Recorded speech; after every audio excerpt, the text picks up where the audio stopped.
I have run 2 campaigns to completion so far. The map for the first one looked like this. The map for the second one looked like this. This little island here is where the first campaign took place. I'm calling this the global to neighborhood scale. My first campaign was a neighborhood campaign. It took place on a small little island with a lot of mysteries to be solved. My second campaign was a global campaign, where my players had a grand quest to hunt down 9 rings of power across the world. And I wanted to compare those two for you today. The 3 pillars of RPG are combat, exploration, and social interaction, which I think will do a good job on framing my feelings for the differences in play. So let's get into it. The word I would use to describe the differences in combat in the 2 styles of campaign is variety. A neighborhood campaign will set you up well for having recurring nemesis monsters that come up again and again, and also for seeing the same battlegrounds revisited time and time again. But there's only so much room in a neighborhood to cram monsters in, and there's only so many places to fight them. If you want a wider variance in the monsters that your party will face, and the locales that they will face them in, you're gonna want a larger scale campaign.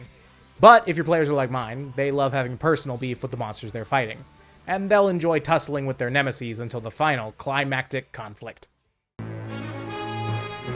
You'd think that exploration would kind of be a slam dunk for the global campaign, but I've sort of found the opposite is true. Since the players were on a big grand quest in my campaign, they didn't really spend much time exploring. They mostly just made a beeline for wherever the plot was happening. And because I was having to prep so much ground for them to cover, there were just vast swathes of land that were just empty. Conversely, in my little island neighborhood, the players were frequently returning to old locations and finding out new things about them, such as uncovering new sections to dungeons that they'd already explored, or finding brand new NPCs to talk to. Because the players already had some knowledge of the area, they felt like they were equipped to explore those areas and find out more. Hands down, social interaction, so much easier in neighborhood campaigns. When your players are trotting around the globe, they'll meet an NPC, talk to them for a total of 5 minutes across 1 or 2 sessions, and then they will never see them again. Because the players are moving on. They've got other places to be. And that's fine, people play like that. But 2 of my current 3 players are maniacs who want to have dynamic and meaningful relationships with the NPCs that they meet.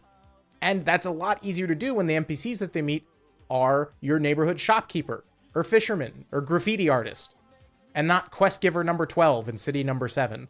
When your players are regularly interacting with the same NPCs over and over again, they tend to start caring about them, which is, I don't know, good in RPGs, I guess. So I know that most campaigns tend toward big global quests as opposed to small neighborhood mysteries, or start out in a small neighborhood and then scale up as the campaign goes on. But don't do that.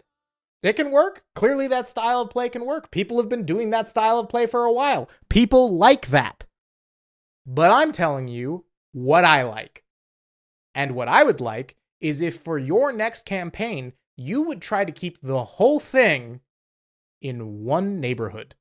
And of course, it doesn't have to be a literal neighborhood. It could be a city. It could be a huge forest. It could be anywhere that you can draw a line around on a map. But try keeping your players in that area for the entire time of the campaign. Because if you're anything like me, you might just like it. That's the video. I'll have a new one for you next week. Good night.